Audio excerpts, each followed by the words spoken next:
কি অবস্থা না? আসসালামু আলাইকুম, সবাই কেমন আছেন? আশা করি ভালো আছেন। অবশ্যই ভালো থাকার কথা না। আমরা এই ৩৬শে জুলাই যেটা হচ্ছে ছাত্ররা বৈষম্য ছাত্ররা কোটা আন্দোলন থেকে শুরু করে শত শত ছাত্রদের প্রাণ দিয়ে এই দেশটা আবার নতুন করে স্বাধীন করেছি। কুনি হাসিনাকে দেশ থেকে পদত্যাগ করে অন্য দেশে পাঠিয়েছি, কিন্তু আমরা স্বাধীনটা পাচ্ছি না।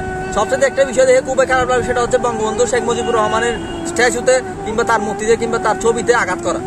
বঙ্গবন্ধু শেখ মুজিব কি আসলে তারা নিজেই জানে না। আসলে মেইন দোষ আমার ছাত্রদের মাঝখানে থেকে শুরু থেকে ঢুকে বিভিন্ন গ্রুপের ঢুকে এখানে কি তারা শুরু থেকে অবৈধ কাজগুলো করতেছে, যেগুলোর কারণে ছাত্ররা এই রায়টা পেতে খুব কষ্ট হয়েছে।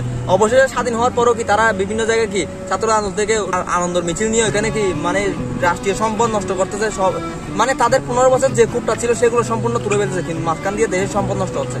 দেশ সম্পদ সবচেয়ে একটা বড় সম্পদ ছিল সেটা হচ্ছে বঙ্গবন্ধু শেখ মুজিবুর রহমান।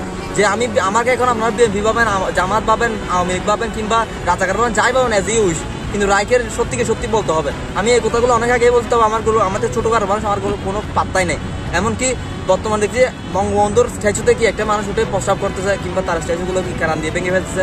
এগুলো কোন ধরনের ভাই? আপনার কোন শিক্ষিত মানুষ? আপনারা কি করতেছেন? ইন্ডিয়ার খবর দেখেন, ইন্ডিয়ার বিভিন্ন সিনেমাতেও দেখা যায়।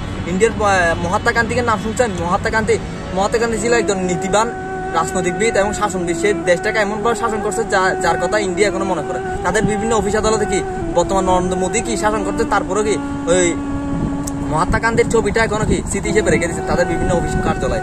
সে কি একজন নীতিবান ছিল সেজন্য? কিন্তু আপনারা তো সেটা দেননি। আপনাদের বিএনপি নেতা বলছিল বঙ্গবন্ধু সবকিছু ভেঙে ফেলেন, রাষ্ট্রীয় সম্পদ নষ্ট করেন। আমাদের জামাতের নেতা কি বলছিল সবকিছু নষ্ট করেন।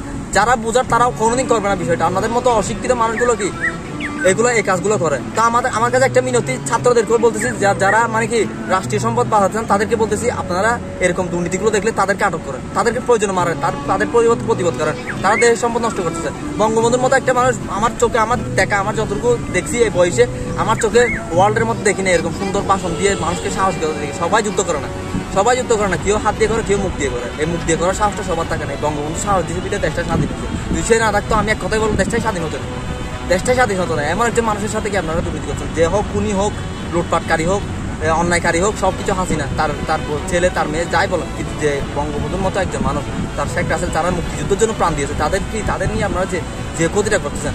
হ্যাঁ, মুক্তিযুদ্ধ তো তখন তো আওয়ামী লীগ বিএনপি ছিল না, সবাই মিলে কি মুক্তিযুদ্ধটা করছে। তো এখন কেন আমাদের মধ্যে তো পার্থক্য? হ্যাঁ, যে পার্থক্য সে তো চলে গেছে। মাঝখান দিয়ে যারা এই ১৯৭১ সালে এই যুদ্ধের মধ্যে কি দেশের জন্য মৃত্যুবরণ করে শহীদ হয়েছে, তাদের নিয়ে এখন আমরা টানতেছি। তাদের কেন টানার কোনো দরকার নেই তো। সুস্থ মস্তিষ্কের মানুষ এমনটা করে না। যশোরে দেখছি একটি কি হোটেল পুড়িয়ে ফেলছে, তারপর কি বিভিন্ন অফিস কার্যালয়ে কি অফিস পুড়েছে, তারপর সংসদ ভবনে কি সিগারেট খাচ্ছে। এগুলো কোন ধরনের ভদ্রতা? কোনো ভদ্রতা না তো। ছাত্ররা তো এমনটা করে নাই। আপনারা মাঝখান দিয়ে ঢুকে ছাত্রদের বদনাম করে কোনো লাভ নেই। আপনাদেরকে আমি হাত জোর করে মিনতি করতেছি, এগুলো থেকে দূরে থাকুন। দেশটাকে সুন্দর করে চলার জন্য সবাই সহযোগিতা করুন, শান্তি রাখুন, তাহলে কি দেশটা স্বাধীন থাকবে। ধন্যবাদ। আসসালামু আলাইকুম।